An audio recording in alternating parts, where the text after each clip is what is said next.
Yo guys, what's going on? It's Drew here, and today we're going to be taking a look at a weapon that I've been looking forward to for quite some time. This is the Orimund's Anvil, the new Iron Banner auto rifle, and it is just as good as I anticipated it to be. Like I said, I've been looking forward to this weapon for quite some time, because in my opinion, the Kinetic slot has really lacked a truly good auto rifle, and now this auto rifle, a new Kinetic auto rifle for the 450 RPM Archetype, is that really great auto rifle in my opinion, and we're going to be talking about why. As always, starting with the Archetype, as I mentioned, it is a 450 RPM auto rifle. That's our precision frame auto rifles, and this is going to deal 22 damage to the head, 18 damage to the body. Time to kill wise, against 10 resilience, it's a 1.2 second optimal time to kill with 5 critical shots and 5 body shots, and then a 1.47 base time to kill with 12 body shots. However, against a more average 5 resilience guardian, you can actually get a 1.07 second time to kill with 9 critical shots. Again, your more average time to kill though is going to be 5 crit, 5 body. Should you miss a shot with the weapon though, you'll be punished by adding 0.13 seconds onto your time to kill. Moving on to our perks, starting with our sights, we have the IS-2 Classic. This is an iron sights that increases handling and gives you a slight range increase as well. Next we have the Model 6 Loop, which is a red dot sight, and this grants some good increased range and handling. Lastly, we have the Mark 15 lens, which is more of a scope, and this greatly increases your range as you'd expect it to, but decreases your handling as well. For our magazine perks, we have 2 really solid options: Accurized Rounds, which does increase range, and Steady Rounds, which greatly increases stability, but slightly decreases range at the same time. As our trait perk, we have the perk Under Pressure, so you get improved stability and accuracy in the bottom half of the mag. It does say it's as your magazine capacity lowers, however it actually does start kicking in at the bottom half of the magazine. The stability difference at the lower half of the mag, when I was testing it out and shooting against a wall looking at the recoil patterns, it didn't seem incredibly significant by any means, but I feel like in my practical gameplay when using the weapon, I did notice it a fair bit. I think it does have a small effect on the shots, makes them a little bit more packed together, but I think it more so reduces the visual recoil of the weapon than anything.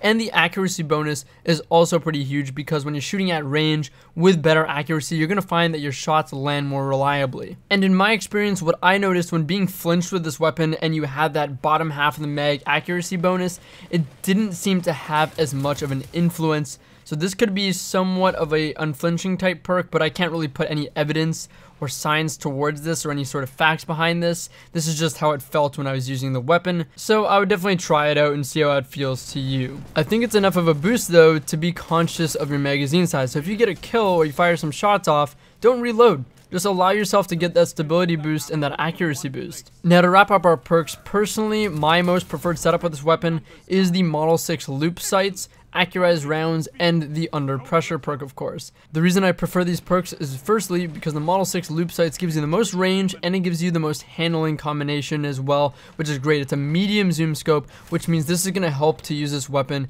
at longer ranges more reliably, but it's still good for your mid-range, and you can complement it with a good close-range weapon in your energy slot. In terms of Accurized Rounds and Steady Rounds, I don't think there's one right answer for either of these. Both of these are perfectly viable on the weapon.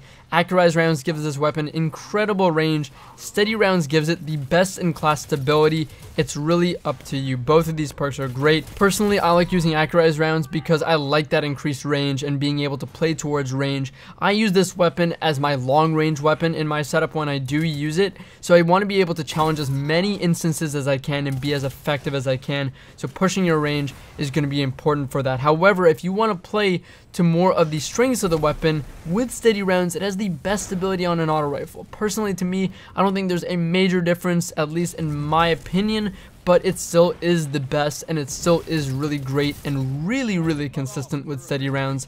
So pick your poison. Both of these are great. Let's move on and talk about the stats of the weapon now. Of course, this is going to be with my personally preferred loadout, again with the Model 6 Loop and Accurized Rounds, but I'll mention the Steady Rounds as well with this. So in terms of range, we have 90 range, 50 target acquisition, both pretty great, 51 stability, 65 with Steady Rounds though, and 75 recoil direction, 57 handling, and 45 reload speed. In terms of our range, this weapon has amazing overall range. It has the best overall range stat itself. We'll talk about that in just a second because there's a little bit of fine print to go over there. But it does have the best range stat itself out of any of the 450 autos, which is amazing. The damage drop off wasn't at all immediately noticeable on most maps, but the damage drop off itself started at 38 meters. Like I said, range was never really a noticeable issue. The weapon always felt pretty sticky and responsive at different ranges, but stability actually inhibited the range performance at very long ranges more than the range stat itself. 50 target acquisition isn't the best out of all the 450 autos, but it sure is comparable to it. The Number or Uriel's Gift have the highest, I believe, of 54, which is just 4 more than what this weapon has with 50. And with the under pressure increased accuracy, that kind of evens it out a bit because it does increase the accuracy on it, which is kinda what range and target acquisition come together and create. So an increase in accuracy kind of evens it out is my point here. So it's very competitive and still quite good. So remember when I said this weapon had the highest range of the 450 autos? Well, technically it does, but there's always a thought that runs in my head every time I see an auto rifle with a really high range. And I think, is it better than the Number, which is another 450 auto rifle? And you'd probably think, well, the Number only has something like 82 range, I think, don't quote me on that. So how could it potentially be higher? Well, the Number has a perk called Ricochet Rounds, which essentially acts like rangefinder from Destiny 1. Now, I have a video explaining this whole thing. You can check it out if you want. I did it a little while ago, so you can check it out. That really explains this, but the point is that Ricochet Rounds really increases the range of the weapon. So as I mentioned, I looked at the damage drop off and it starts at 38 meters on this, and get this, the Number starts at 41 meters. So the Number still has better damage sustenance in terms of how long it can go without damage drop off than this weapon. That's pretty crazy. I mean, that would mean the Number has somewhere to the equivalent of 96 or 97 range, which again is pretty crazy, but props to the Anvil for getting the closest to this than any other 450 auto we've had so far. In the Anvil's defense though, we don't know if the Number gains just damage drop off range and just pure better damage output, or if it's actual target acquisition and other stats that make up the range stat. So having a high range stat could still be quite beneficial on the Anvil. I mean, it's always beneficial, but it might be more competitive than we think, even though the numbers are showing better on the Number.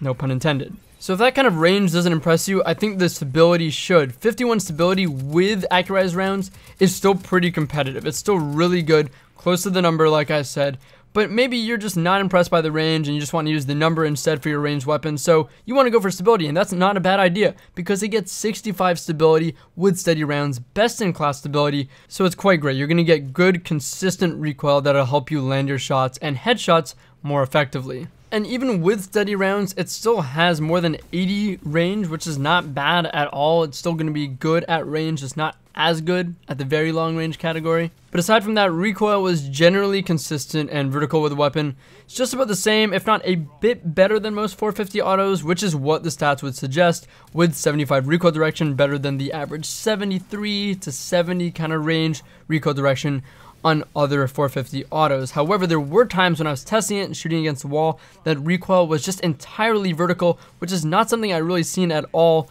with any other auto rifles. So just incredibly consistent stability overall. Lastly, we have our handling and reload, and both of these felt pretty good. It wasn't as slow as some of the auto rifles, but at the same time, it wasn't anything immediately noticeable or beneficial, I felt like. Again, neither of these terribly slow, but nothing great either, just sufficient. So let's talk about Masterworks now. What Masterwork would you want to get on this weapon? Personally, for me, I go for range, because the range Masterwork is always good to push the limits of where your weapon can compete at its full potential, especially if this is going to be used as your ranged weapon. Even that few extra meters, I think, does make a difference in different scenarios when that accounts for a few points of damage. But if you were to go to another option, the magazine Masterwork isn't a bad idea either, because this will give you more bullets at the bottom half of the mag, of course, to use with better consistency from the under pressure perk.